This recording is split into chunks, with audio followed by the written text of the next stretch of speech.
Hello, and welcome to another episode of Enchanting Economics in New Mexico. This podcast is a production of Bieber, the recognized expert in socioeconomic data for the state of New Mexico.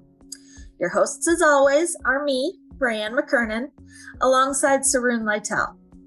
Joining us today are Bob Murphy and Michelle Coons, the Executive Director and Chair of the Board for Economic Forum of Albuquerque. Bob, Michelle, thank you so much for joining us. My pleasure. Thank you. Looking forward to it. So, for those who have not heard of Forum, it is a nonpartisan group of business leaders on a mission to inform decision makers about issues facing the community. Our former director, Jeff Mitchell, was a huge fan of yours and always encouraged me to attend meetings to help Bieber learn and understand what's important to our business leaders so that we could hopefully support them with important data that they would need. But I realized when prepping for this conversation that I don't actually know how or why Forum was created. Would you mind telling us? Yes, that'd be my pleasure. First, I would mention that it was always a pleasure to have Jeffrey at our meetings and involved, and that's indicative of the kind of things that we want to do, is to get those people that are knowledgeable and are decision makers kind of in the same room at the same time and share some thinking and facts and issues with regard to what's going on in the community. The forum actually started in the early 80s. 1982 was a starting point, and a much smaller group, more in the 40 to 50 CEO types, generally bankers, attorneys, contractors, developers, some leadership, support from the city of Albuquerque. Mayor Kinney was very involved, and Frank Kleinhans at that time. And David Campbell, as a matter of fact, who still attends some of our meetings, was a young attorney in city offices. And the objective was to put together a group of relatively influential people, positive-minded, growth-minded, and see if we couldn't do a better job and a little more better guided with regard to economic growth in the area regionally. And ultimately, we kind of morphed into being involved in educational issues. But early on, the objective was to be supportive of quality growth from the business community and to see if we couldn't make Albuquerque a better place for more, and work where there was resistance to growth to bring up the fact that growth is good for our community and for businesses and bring prosperity to the best of our abilities. So started early, ultimately grew into a group more around 100, but of CEOs, same, I think much more focused today on job growth and educational initiatives. Mm-hmm. But it was an interesting, very interesting group of people at that time, much needed, I think, given the times, and very much forward thinking. Yeah. So Bob, you have led this group for 15 years, and I'm assuming you were an active participant before taking the helm. I mean, considering you've devoted your professional career to the city and state. Sadly, you announced your retirement at the end of this year. Can we reminisce for a minute? Sure. Shall I ramble on? Yes. Yes, you should. Yes, I joined Forum. Forum as a member in the somewhere in the late 80s, I think 86 or 87, something like that, and was a participating member for a long time. I was a local business guy, and we did a lot of development work, and it was an environment that very much suited. It's critically important that you continue to see those growth oriented things move along, and our business was very much around that. Over time, though, I think we've been able to really become more relevant We've had, I think, over the last 10 to 15 years, really high quality programs. Our membership is settled in. We actually have a waiting list. The membership is limited to 100 CEOs and decision makers, and we almost always have somewhat of a waiting list there for that. So it's well received. Our programs are often mentioned in the journal or the business, Albuquerque Business First. And I think they're topics that we need to often be talking about. And what we're trying to do is to get thought leaders in the same room and to be exposed to these things and make up their own mind as to what we're not trying to tell people how to think. We're trying to tell people what's going on. And that's gone, I think, very well as far as over the years. In the last 5 or 7 years, we've had several many exceptional programs over the years. We almost always have the governor at least once a year. We have the congressman and or the senators, not so much lately, but in the earlier years, very much. Cheryl Willman was particularly influential speaker on a number of times and also a member. And I guess I would say one of the best programs over the years was a talk on the ECHO project by Sanjay Arora. And it was just shockingly incredible to many of us in the room who were not familiar. It's essentially growth of telemedicine. And he talked for a good 45, 50 minutes without anyone in the room blinking. It was just one of those incredible situations. So many situations like that. It makes Forum very different than most business groups. Yeah. We do try to interact, though, and a key piece of what we do is to interact with the other 5 or 7 business groups.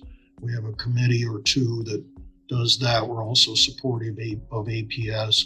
We work a little bit with CNM and UNM and try to bring people in the loop and communicate over the same things and see if we can't make progress.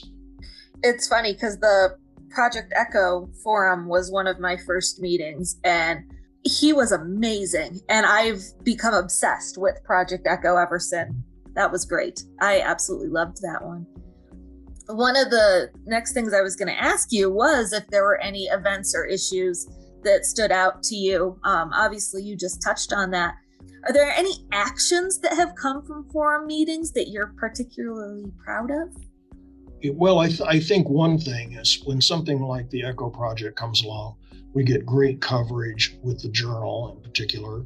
Mm-hmm. 2 weeks ago, we had MAS charter school spokeswoman Joanne Mitchell, and she was incredible. And she brought a whole different thinking to what's going on around charter schools and what's going on in our community.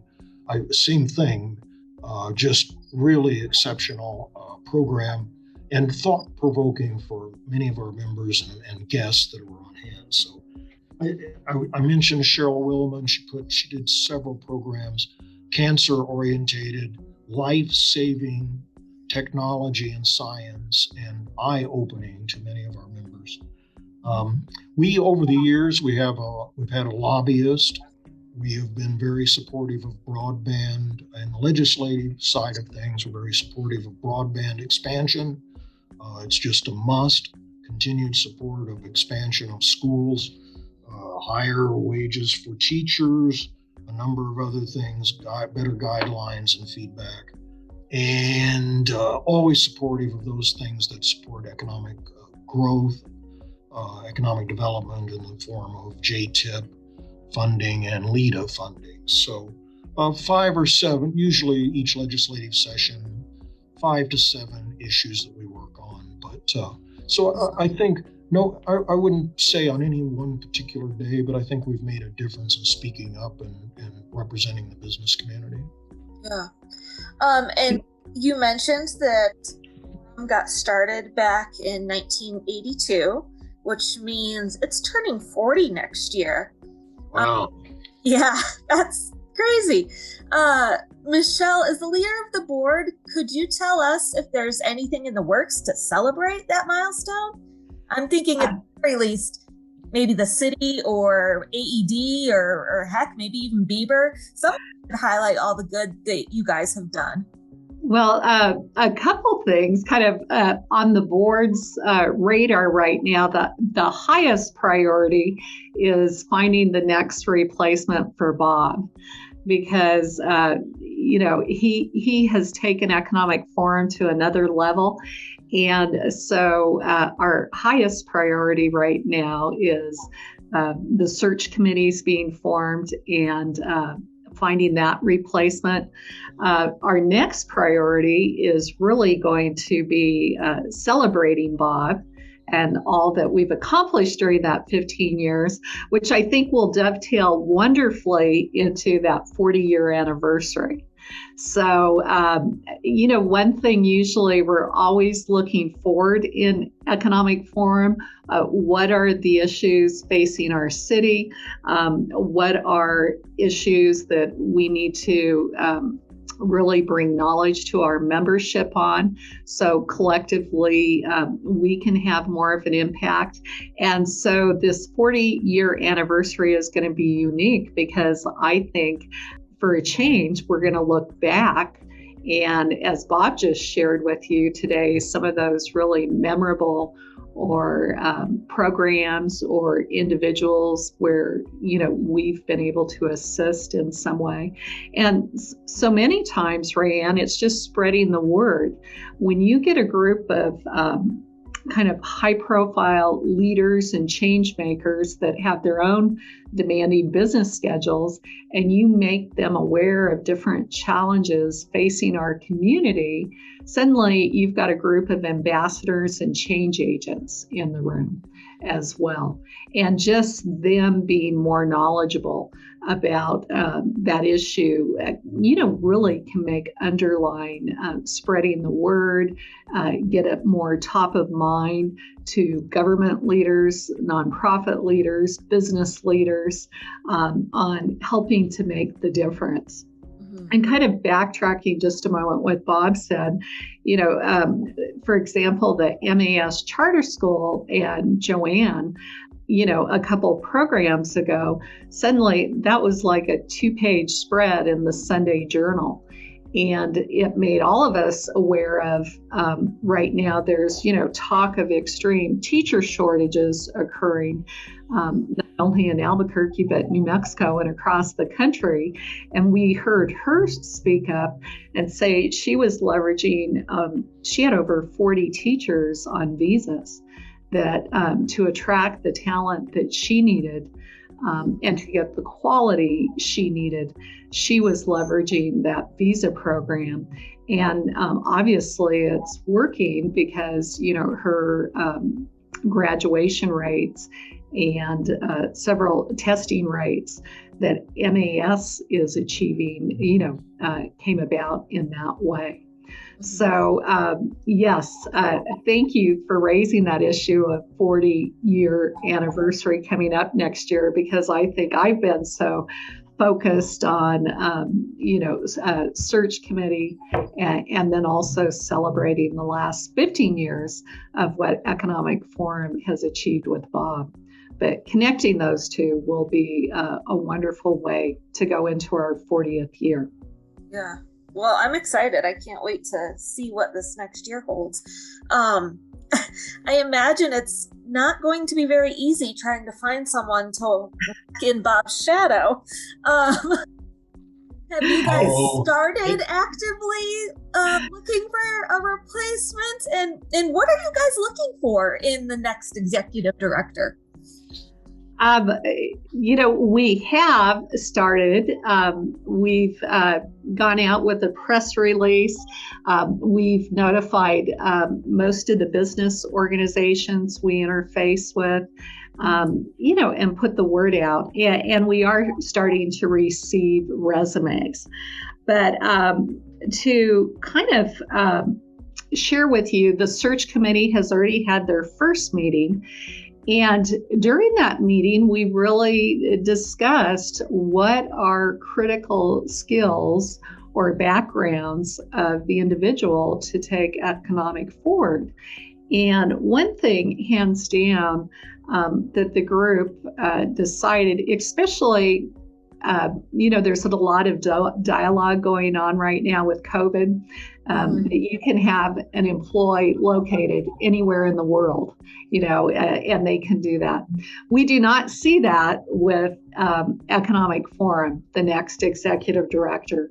Our group spoke at length that it really needs to be somebody that's been in Albuquerque for a long period of time.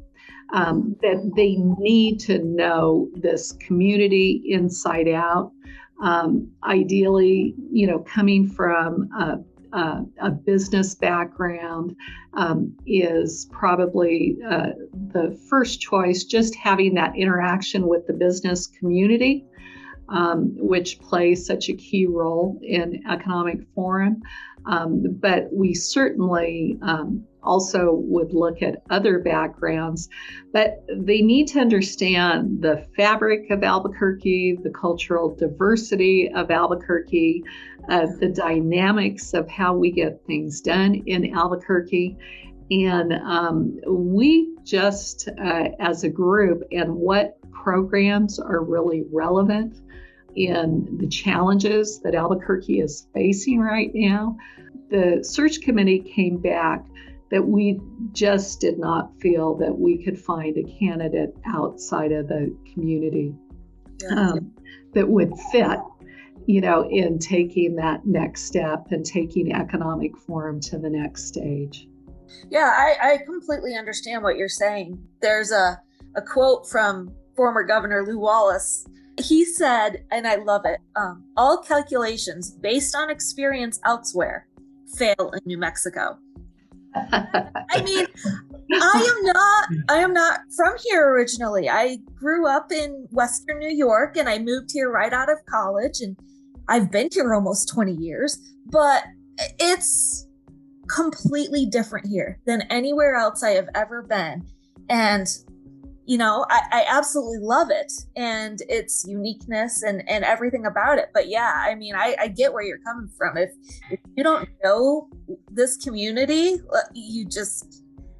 it doesn't work here like it does in other places. So, well, and then just kind of expanding on that, kind of succinctly, someone that has the stature in the community to get the callbacks, to get the very highest quality program.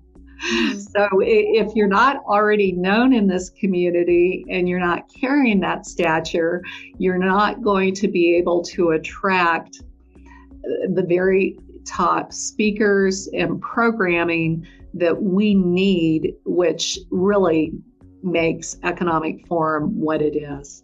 Right. So that's kind of difficult to really capture that, but I think that's the best way. It's someone that has the background and history that kind of people want to call back and want to get on that program. Yeah. And, and there is a demand. There is a waiting list for programming too. And, so that's the individual that can kind of really carry on Bob's legacy. Yeah. Those are some big shoes to fill, Bob. Well, I didn't do that on purpose, but we're glad you did, though. Rand, I'll kind of add there. I think the fact that I've been here for a long time, but I also think that it makes a difference. In the case of Forum, we're very much nonpartisan, but we are also supportive of those people who are in office, so that I try not to differentiate which team they're from and try to focus on what they're trying to accomplish in whatever job, meaning governor, legislator, congressman, mayor, etc., and see if we can't be helpful in accomplishing those legitimate things that need to happen. And we get a little bit overly focused, I think, on the issues of our community.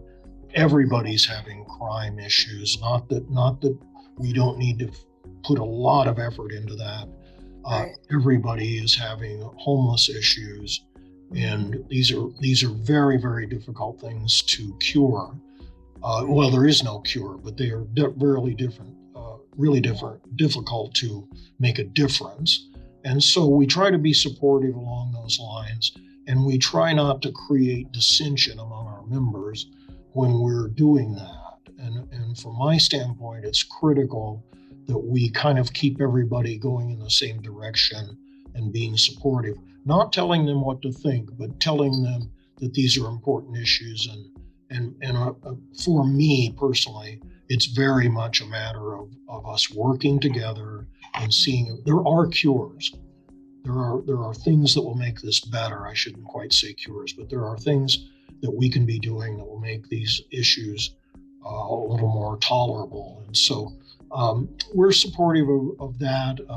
I think we give people an opportunity to come in and make their thoughts known, to make their argument sometimes on what we should be doing and not doing, and without being critical of ultimately what that message is. So over the years, that seems to have worked well. I'm a fourth generation Albuquerquean. My great grandparents on both sides of the family came here, pioneer days, one side of the family with the railroad, the other side is cowboys. And so been here a long time, stayed. I was very fortunate to have a successful career here. Unfortunately, my children and my grandchildren are not here. My children have had better career opportunities other places, and our grandchildren have not seen their way to come to move here. So those are problems that we can work on, and we need to offer better job opportunities. And if it isn't my kids, maybe it's somebody else's kids who want to come here. So, but important. The community has a lot of really bright, enthusiastic people. I think the forum membership is an exceptional cross-section of those people. And we have a terrific board. And I wish Michelle and everybody else the best in finding that next executive director. But I also felt like it was time to transition to another face, and that at 15 years, it's enough of one old guy's whining, and maybe we can refocus and get a couple of young people in there and keep moving. And I wish, and I'm more than happy to be supportive of Forum's continued success as we go forward. Yeah. Wow. So, Michelle, what comes next? I mean, you already kind of touched on it a little, but does the board have a list of goals, or is that something that you guys will figure out once you get this next director in? I think at the time that the new executive director comes in, that we just kind of do a step back and reevaluate. I think we've seen that, I think the mission is still extremely relevant of Economic Forum. The goals are, but it's always a good time to kind of step back and see if there's anything else that we should consider at that time. Yeah. And so if I haven't covered everything and someone listening has a question about Forum, what should they do? I would direct them to our website, first of all. If you just put in Economic Forum of Albuquerque, and it's econ-forum.com. They can go there. If they have additional questions in reference after reviewing the website, I would welcome them just to reach out to me. My email is michelle.coons@wafd.com, and I'd be more than happy to address any questions or even invite someone as a guest if they'd like to attend. Okay, great. Sarun, did you want to ask anything? Oh, no, I don't have any questions. But when you talked about the Project Echo, my brother actually worked in that as a student employee before he transferred to another university. So he was really Really? excited to be working on that one. I think Yeah. his task was to work on the surveys. As a student employee, so he was, doing the actual work. So I was creating surveys and asking me what kind of surveys, questions should you have, and I think he also did a little bit of mapping for them. So Oh, wow. That's so neat. No, that's such, and the fact that it originated here in New Mexico just Mhm. makes it super cool. Yeah, it was, in my opinion, one of the best I've ever seen, but I've only been with Bieber for 2 years. So I've only had 2 years worth of meetings, but yeah, I got so much out of that. And it was really exciting because not only, like Bob said, they started out sharing medical knowledge Right. through technology, but then I know you mentioned something about like APD, I think it was APD, or maybe it was the state police, was looking to start finding a way to use their system to share their knowledge. And I think he had mentioned at the time something about doing something with border control. And I mean, it just had the ability to spread, and it already is worldwide. So I was so excited. So obviously I've become so infatuated with it, but yeah. It's interesting that that's been 4 years, maybe a little bit more. And the pandemic has come along and kind of shown all of us how much more we can do through the internet, and kind of brought a lot of what he was talking about at that time to the forefront. And many businesses today are doing a lot more remote.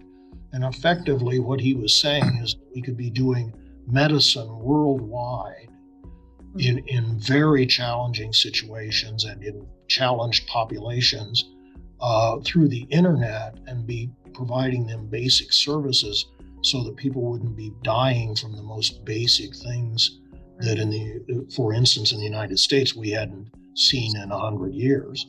And I'm almost sure that I recently heard that they have somewhere around 1 billion connections at this point, and their ability to reach out, and it's gone into a number of other areas, law and order, and a number of other things that are just. Yeah. But it's the idea of how you do that, and the use of broadband and internet, et cetera, et cetera. So phenomenal, brilliant man. Incredible that we have him in our community. Yeah. As there are so many others. So anyway, hey, this has been great fun, Rayanne, and I appreciate you asking us to chat with you a little bit. I would encourage all of your listeners, if anything New Mexico struggles with education, anything and everything that any of us can do to support and expand and raise expectations of our education systems, it's kind of the key to our future. Yeah. And we must do better in education if we expect more in the way of prosperity. So, but otherwise, have a wonderful day. Well, thank you. You too, and Michelle, as you as well. Thank you. So that about wraps it up for us here at Enchanting Economics in New Mexico. Don't forget to check us out at Bieber, that's BBER.UNM.edu, or on social media. We're on Twitter, Facebook, Instagram, and LinkedIn under @UNM Bieber. Thanks for listening, everyone. Take care. Thank you.